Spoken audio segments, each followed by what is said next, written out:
In our way, and our golden age has just begun. This is Human Events with Jack Posobiec. Now it's time for everyone to understand what America First truly means. Welcome to the Second American Revolution. All right, folks, Jack Posobiec, we're back here, Human Events Daily. Folks, everybody that knows me and the work that Human Events does every single day, day in, day out, knows that the conservative movement never stops.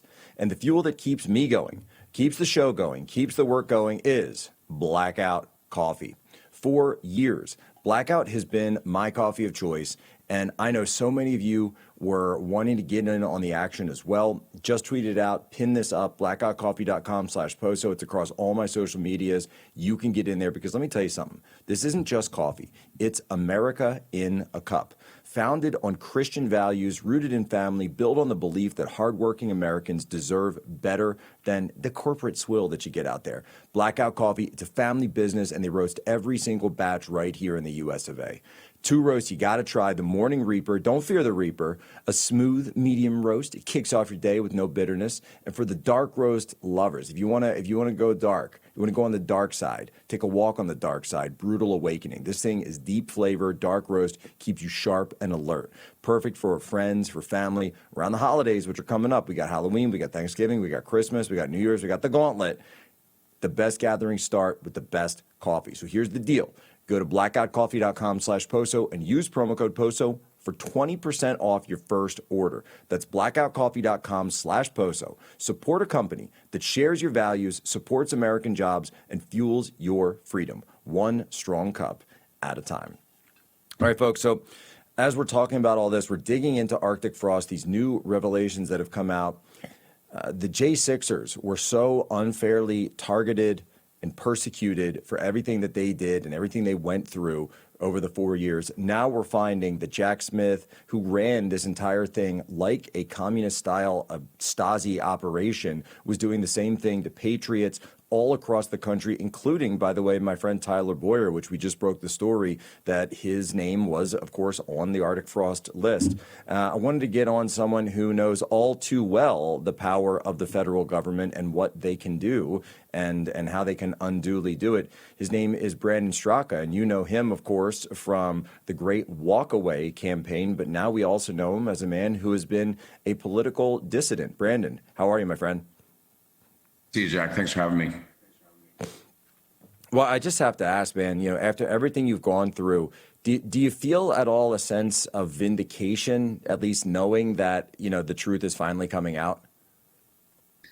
I think, yes, the answer is yes. I do think that there were opportunities for the truth to begin to emerge a lot sooner than this. I mean, one of the really unfortunate things about January 6th is that, and all of the weaponization of the government that was taking place over during the 4 Biden years, is that it really created a climate of fear and I think intimidation and even really isolation, I think, for a lot of people. A lot of people were afraid to associate with me, and a lot of people were afraid to even have people like me on to share our stories about what was going on, So, I mean, it was a very sort of isolating experience, but I think that is one of the unfortunate things. And this is, by the way, why they do things like this. This is why all of this was happening. This was a coordinated attempt by our government to try to not only destroy Donald Trump, but to destroy the MAGA movement in general, and to also make conservatives afraid to go out and engage in activism, afraid to go out and start organizations, afraid to start movements,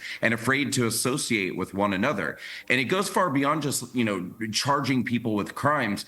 I'm sure we're about to get into in this discussion, when you're just even under investigation, then that sends the message out to other people. Oh, they're looking at his emails. They're looking at his text messages. They're looking at his phone calls. Maybe we shouldn't email him. Maybe we shouldn't text him. They try to kind of fragment everybody and create this division because they want to make people afraid to be able to organize and come together and build with each other. Well, that's exactly right. And you look at some of the names that were on this list, you look at the names of the J6ers, you look at the names of prominent J6ers like yourself who were and are, in leading such incredible movements all around the country. And obviously you and I have done events together in places as, far-flung. We've done Florida, we've done Minnesota, Wisconsin, different things. And so it's they knew who they were targeting. It's very simple to me when I look at this. Anyone that they could build a case against, that's exactly who they went after. And then you could see, by the way, they were even tracking, is this person a political activist? Is this person a member of the media? Is this person tied to this? Is this person a lawyer? They didn't even care, right? They didn't even care. They just ran roughshod over all of their own standards, over their own guidelines, over their own practices, because this was a political witch hunt. And I was saying in the opening, and you and I were chatting during the break a little, this is like after the fall of the Berlin Wall, when the East German Stasi were finally disbanded, and then you as a citizen of Germany who had lived through communism could go and request your own surveillance file, and you could. There's this great movie, The Lives of Others, and the very last scene is the guy goes in and he's able to request his own file and find out that, oh wait, all these horrible things that were happening to him at that time in his life were because of the intel agencies screwing around with him, messing with his life. And as you just say, they isolate you, they create this sort of environment of fear. And they want you to feel atomized. And in fact, if you watch the movie Lives of Others, they were trying to drive political dissidents to suicide. And in fact, there are many cases of J6ers who did do, in fact, that. It's the very same thing, man. Absolutely, 100%. And I'll tell you too, so the comment that you were just making about sort of like the far-reaching effort to destroy people. So first and foremost, I want to say for any of your audience out there who doesn't know, I was raided by the FBI. I was thrown in jail. I was actually charged with more felony charges than most people who went inside the Capitol on January 6th. But just to be clear, I never entered the Capitol on January 6th. I didn't engage in any violence, vandalism, theft, or destruction. I didn't even witness any.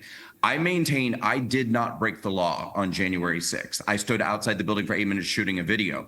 But because of who I am and what I do, which is the founder of the WalkAway movement, I believe that they thought that by arresting me, they were going to find a treasure trove of information. I mean, it's important to remember, yes, these people are insane, yes, these people are corrupt, but they truly believe oftentimes the ridiculous stories that they themselves make up.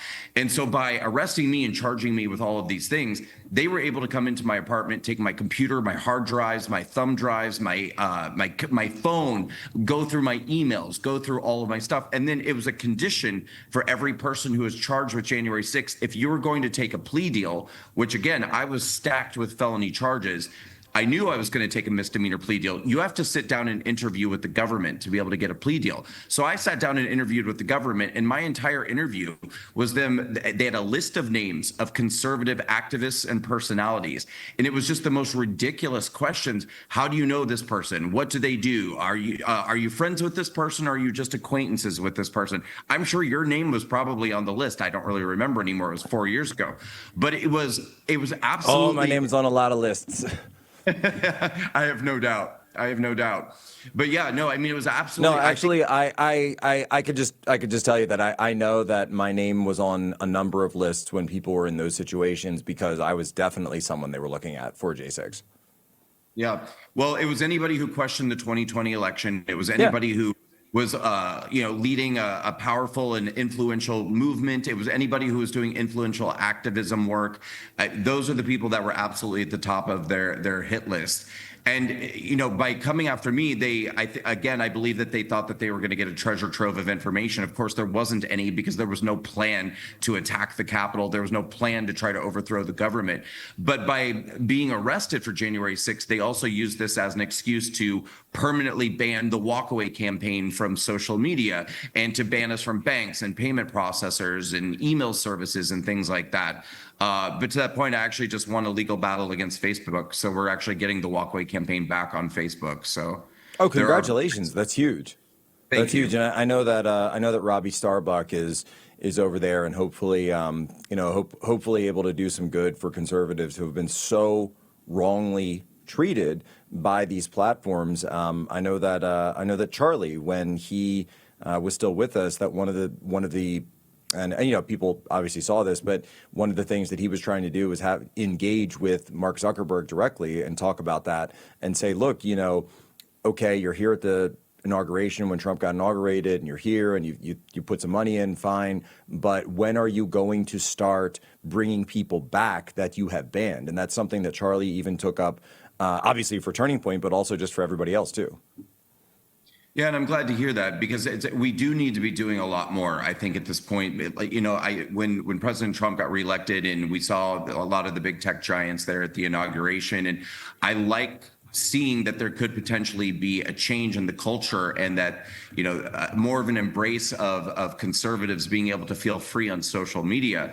But to your point, there's still an enormous amount of people who never recovered their accounts, who never should have been taken off the platform in the first place. And we should live in a country where we're allowed to challenge ideas, ask questions, particularly like with what was happening in 2020 with COVID, vaccines, and medication. These are conversations Americans should be allowed to have in a free country.